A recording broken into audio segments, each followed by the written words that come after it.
Good evening, everyone. I am Dr. Shambhavi Sameer Alve. I am a developmental psychologist and also the founder of Urja Manifest the Light Within, a holistic healing studio. Before I begin with the session, let me first thank Indian Medical Association and Medical Students Network Tamil Nadu. Thank you so much for having me today for this session. And we are going to talk about mental health and wellness. I'm sure mental wellness and mental health, emotional health, all of this has been the talk of the town right now, thanks to the pandemic. Although we as mental health professionals have always been talking about this, but I think the pandemic and the virus just made our task a little easy. On a serious note, I think this entire pandemic situation has hit us all in some way or the other, and it has been more on a collectivistic level. Like as a culture, as a group, we all have been affected by this. But I'm sure even at individual level, we all have been having some or the other issues. We struggle, we have our own battles, and they are generally pertaining to, say, academic stress, relationship issues, what the future holds, career, finances, etc, etc. So there are a lot of these issues which affect us on day to day life, and these are more of our our personal or individual battles that we are fighting. So today's session, we are going to focus on this, and as well I'm going to share with you a couple of techniques which you can use at at a personal level. You can help it for your, you can use it for your own personal, individual hygiene, emotional hygiene level. That is what you can do with them. Right. So to begin with, I generally get my clients telling me about how emotions have been a problem. Like, I get a lot of anger, I feel angry, I feel anxious. And these are the issues that they come to us with, to resolve these issues. What I generally share with them, and I'm going to share it with you all as well, is that it is not really the emotion that is a problem for us, but it is the thought which propels this emotion that becomes a problem. So each and every emotion, say anger, say anxiety, fear, all of this is very, very important, is very crucial for our overall wellness. For instance, if I have to give you an example here, say right now, if this room just catches fire and I am not feeling scared, or if I'm not experiencing fear, will it be helpful for me? No, it won't. And that is where the importance of an emotion comes into place. I have to experience fear, I have to experience that emotion to start working on that situation.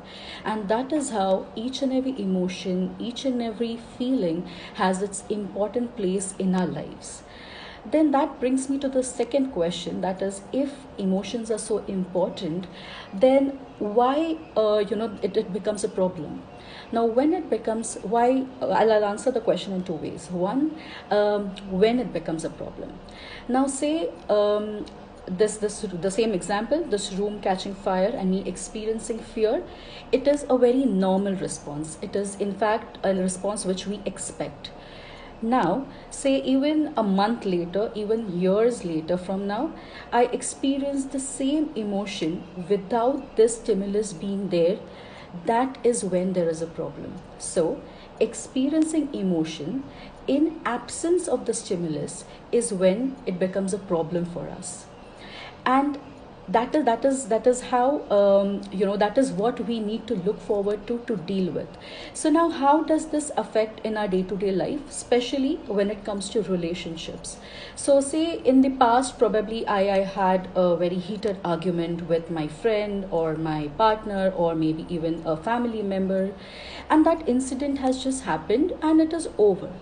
However, even after months, or say even 5 years down the line, still every time, whenever I think about that incident, I experience all of those emotions with the same rush as if it is happening in the given moment. Now, what is happening here? Is that situation happening? Is that stimulus there? Is it present? No, it is not there. It is completely absent. Then what is it that I'm feeling it right now? It is the thoughts. So now the thoughts, which are generally not from the present, but these thoughts are either from your past or they are pertaining to your future. This is what really propels the emotion that we experience in the given moment. So emotion in itself is not what we really have to work on, but it is the thought that we need to work on, right? So having understood that, the entire logic of how your thoughts and how your emotions work together, and when we say we are experiencing a distressing state right now, I'm feeling stressed out, I'm feeling too anxious, I'm angry, all of these emotions are taking charge of me. That is where we need to realize it is not the emotion, but it is a thought which is kind of pushing it ahead. So with all this, what do we do? I mean, that is the important part here now, because all of this, I'm sure to some extent we all know. But what is very, very important here is how do we really work on this, work on these thoughts, so that we have a better control of that situation, and we have a control over our thoughts. Because end of the day, all these issues, say it related to your relationships, to your career, or even anything in general, all these issues are inevitable. We have no control at all on these, but what we have control over is how we feel in that situation. And if we want to take our control back, it is very, very important that we start working on our thoughts. So to give you the first technique here, it's a technique from mindfulness practices that we do. It is a technique called as RAIN. RAIN, RAIN. It is an abbreviation. So in this abbreviation of RAIN, R stands for recognize. That is, when you are under, say, a distressing moment where you're feeling absolutely overwhelmed with all the emotions, just take a minute, take a pause, and recognize what are you feeling, what are you experiencing right now. Just connect with yourself. It could be the emotion, it could be a thought, or it could even be a bodily sensation. So what we need to do is recognize what I'm feeling. The best way to go about it is when you can name the emotion that you're experiencing there. So if I'm feeling right now, say I'm feeling restless, I'm going to take a pause, I'm going to connect back with myself and see what is this thought, what is this emotion, what can I name it as? Can I name it as anger? So yeah, probably I'm feeling angry right now. Or say I am perhaps feeling jealous right now, or I'm feeling anxious about what is going to happen tomorrow. So the best way to recognize is to start naming it. What are you feeling? That is the first thing. The second thing that you do here is, in the abbreviation RAIN, the second alphabet is A. Now, A stands for allow. Allow means to acknowledge, to accept what is happening. Now, again, by allow, I do not mean to say you are supposed to like what is happening. So you're not expected to like what the situation is or how it is happening. But by allowing, by acknowledging, it is just to say that let it be the way it is. And when you do this, you get better clarity into your own inner space. Why? Because we all have a unconscious a push to move away from a distressing emotion. So if there is an emotional state which doesn't make us feel very comfortable, we have this unconscious desire to just move away from it. But when you step into the second step of allowing yourself, of acknowledging what is happening, it just brings you a little more closer to your own emotions. It helps you connect with it and understand what is it and where is it coming from. So the first one is in the abbreviation RAIN. R stands for recognize. The second one stands for allow.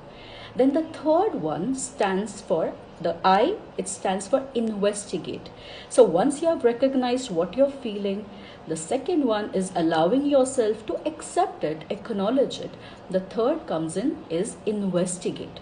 Investigate as in you're going to see where is this thought coming from, where is this emotion coming from. So for example, right now if I start feeling stressed out, or say I'm feeling something which is not very comfortable, I'm going to think about what just happened. Was there any trigger? Was it a song which just triggered this thought? Or what am I thinking right now? So the best way to do it is questioning yourself. What am I thinking right now? What just happened which triggered this event? Or what just made me feel this way, if it is a discomforting feeling? How is it helping me to think in the same way? Is it helping me step out from the situation, or is it not helping me? So these are the questions that we ask ourselves in this abbreviation RAIN in the I section, that is about investigating. Also, a very effective tool which comes in here when we talk about investigating is about journaling. I'm sure there would be a lot of us who are already indulged in this activity of writing, of journaling, penning down every thought that comes to your mind. It is in fact a very, very good activity to do. Again, by journaling, we do not mean that we are going to write songs, essays, or love letters. No, nothing of that. So when you talk about journaling, it is a very, very a defined activity. When we talk about journaling, it is about writing down, penning down any floating thought which comes in that given moment. So right now when I sit down, anything and everything that starts surfacing up, I'm going to pen it down on a paper. The best way to do it is, one, fix up a time of a day. So say every day 7 p.m. I'm going to sit and write. So that should be a routine. It should be more of a ritual that you start doing every day. So today 7 p.m., every day 7 p.m. I'm going to sit down and write. Also, it is advisable to have a journal for yourself in which you're only doing this activity. If you feel that no, I'm a little apprehensive about writing, what if someone just reads it someday, I don't want to share my all these thoughts and feelings with someone, then there's no problem. It is okay to not maintain a diary. In that case, you could just be using some rough pages in the house. You could write down everything that you want to, just crumble it up and throw it out in the dustbin. That helps as well. So the entire intention, the entire the rationale behind doing or indulging in this activity is basically to put down all the thoughts which are going on here, and they are creating all the ruckus there. We want to just get it out. So that's the entire the reason why we do this. Also, a best way to go with this activity is to time it. As in, you could put a stopwatch on, you could have an alarm for yourself, so that you are going to write it where the entire activity has to be more therapeutic. As in, if it is timed for 20 minutes, say, then the moment the buzzer goes off, you're going to stop the activity. Why we do this, or why I advise doing this, is because if you do not time it, you will just go on doing it, and then it becomes more of a ruminating activity. Like you are every day just going back to all the memories and thinking and doing a lot of things. So by the end of the activity, it might just leave you feeling more drained. And that is how we time it. So something in between of 15 to 20 minutes is a very good thing to do. So time this activity of journaling, and yes, it is absolutely therapeutic. As simple or as silly it might sound at times, but it is a very, very important and a very effective tool to use. So journaling can be a part of this I in your RAIN abbreviation, where we talk about investigating where is all this coming up from, where is this baggage coming from. And the last one in this abbreviation RAIN is the N. Now N stands for non-identification. What does it mean? It is about separating yourself from the problem. That means if I'm feeling, say, overwhelmed right now, I'm going to step out from that emotion. I'm going to step out from that feeling so that I can view it from a third person's point of view. So it is about, dissociating kind of from it. When you do that, it helps you to understand that you are different from the problem. You are separate from the issue, you're separate from the emotion or the discomfort that it is causing, and it becomes very very useful to not just look at the problem but also to come up with more rational ways to deal with that problem. So the entire abbreviation, the RAIN, where R stands for recognize, A stands for allowing, I stands for investigating, and then we have the N, which stands for non-identification. This in itself is a very very important a mindfulness technique which helps tremendously. This activity is something which you could be using on a day-to-day life basis, and this is more to maintain your emotional hygiene.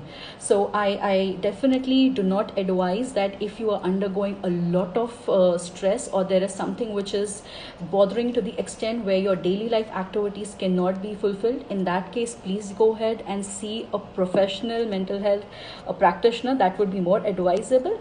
But these techniques that I'm sharing with you today are more to do with how you can maintain your mental hygiene on a day-to-day basis, like something like we take bath, we brush every morning, so that is like maintaining our physical hygiene. In a similar way, the activities that I'm sharing with you right now has to do more with how you maintain your emotional hygiene, right? So the first technique that I just told you is RAIN, RAIN.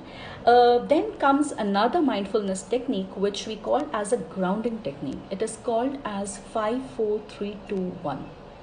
Okay, it's a grounding technique, and I suggest and I advise people to follow this technique, especially when they are they are in grip of lot of anxiety, because when you are generally very very anxious, you tend to just float around, your thoughts start float around everywhere, and things start seeming you are just not in control of anything right now. That is where this technique really helps very very beautifully, and we call it as a grounding technique. So what does this grounding technique do? It brings back your attention, it kind of anchors you back to your body. And how do we do this? We do this by using our senses. Okay, so in this exercise of 5-4-3-2-1, the 5, we start with the 5 things that you can see.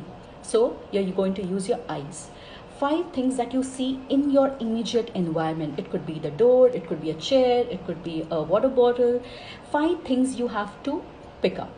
Now it is not just about picking up these 5 things that you see, but you will also be paying attention to minute details of these things. So for instance, if I see a door, I'm going to look at it like, oh, what's the color of this door, what could be the dimensions of the door, is there any dust on this door, how old is it, what is the materials. I'm now going into the details of this door. Similarly, all the rest of the 4, that also I have to go into the details of this. That is the 5. Now the second comes is the 4 things that you can touch. Okay, so touching mean it could be say a tablecloth, it could be a curtain, it could be a leaf of a plant, it could be a glass, a textured glass. So we are trying to touch and feel the texture, the material, how does it feel, and all the minute details of those things. So again, now you're getting into the details, but this time you're using touch. And how many things? 4 things that you have to touch. The next thing that comes up is 3. So the 3 things that you can hear, as in the sound, say in your background. It could be a sound that you could hear from maybe a next door, someone playing some music, or it could be a utensil falling down somewhere, someone honking. So you have to pay attention to 3 sounds that you can hear in that given moment, and again you will be paying attention to the details. Then comes 2.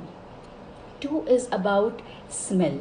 So what are the 2 things that you can smell in that given moment? It could be someone cooking in the kitchen. It could also be say a smell of a page from a book, or probably someone just farted around you. So it could be any smell. Okay, basically you have to pick up on 2 smells that you are experiencing in that given moment. And the last one, that is 1, is about the taste, where you are going to get in touch with the taste you are feeling, you're experiencing in that given moment on your tongue.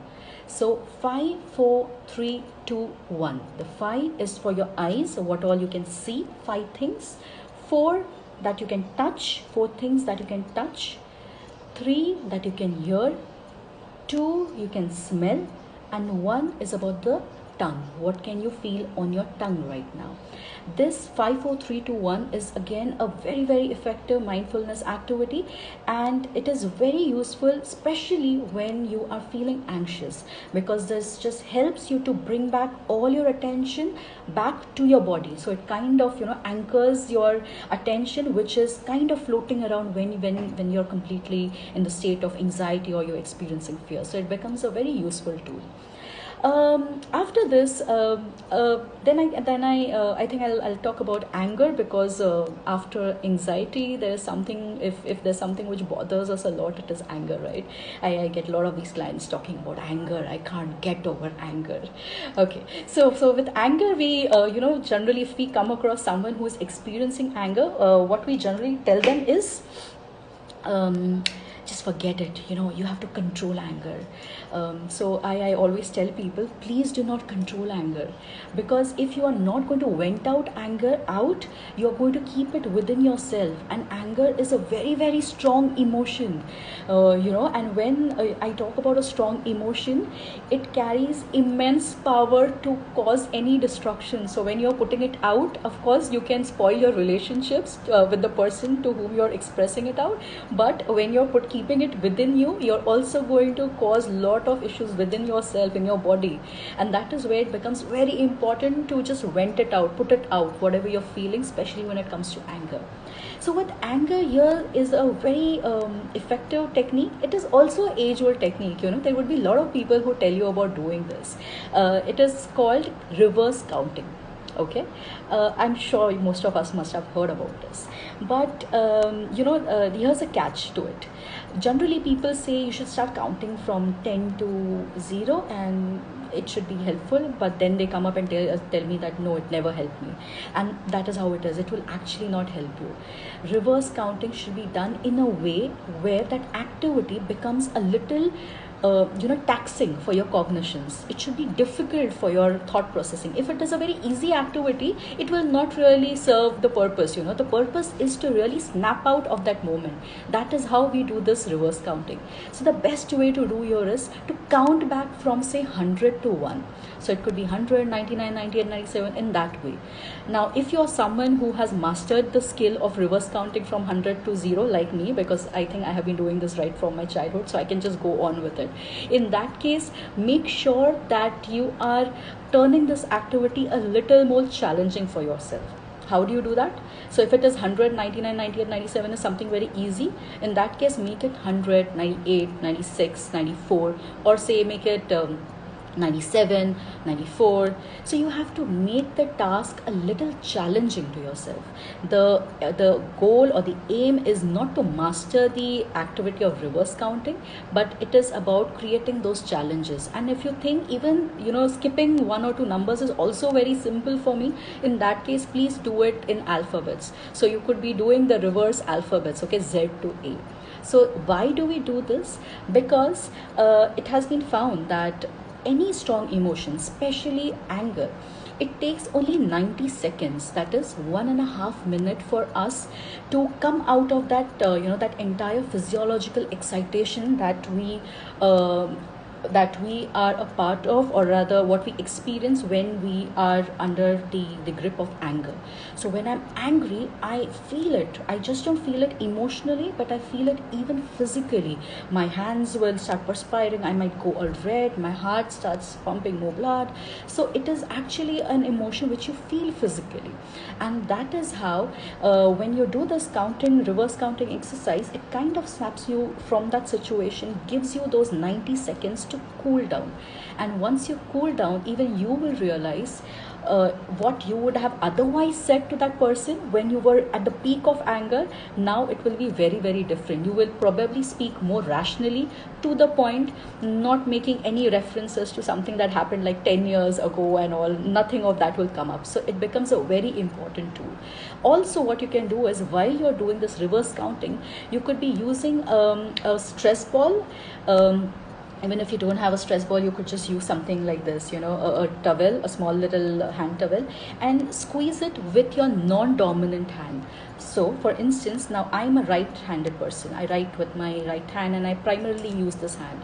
So, what I'm going to do is I'm going to use my left hand for this activity. So, while I'm doing the reverse counting, I'm simultaneously going to just squeeze on something, a ball, or probably a towel like this, right? This is how we do it. And if you're able to just stay away for 90 seconds and break that chain, you will do much better when you actually put across in words what you're feeling, how you're feeling, and how this other person could have said it in a different way.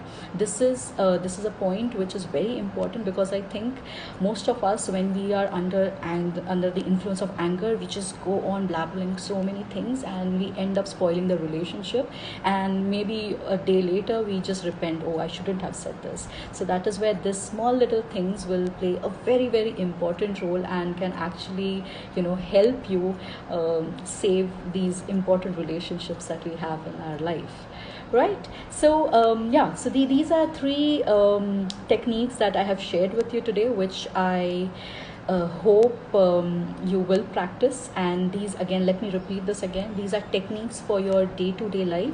These are pretty simple, and this helps you to maintain your emotional hygiene. This definitely doesn't mean that if you are having say a chronic emotional issue that you are suffering from, no, this is not something meant for that. In that case, you will have to go seek professional help. But on a day-to-day life, where we do come across things like coming across people where we have arguments, we have anxieties, that is where you could be using these tips and the techniques that I shared with you. Incorporate it in your daily life just the way you do with your physical health. You clean your body in the same way. Make sure you're cleaning your mind as well. And how do you clean your mind? You do it when you're cleaning your thoughts. That's a very important. All right, on that note, I am going to close the session for today. If there's anything more that you want to know from me, you can definitely get in touch with me through my Instagram handle. And again, it was a great session that I personally felt. I really loved being here, interacting with you all. And thank you for all those thumbs up there. Thank you so much. All right, bye-bye.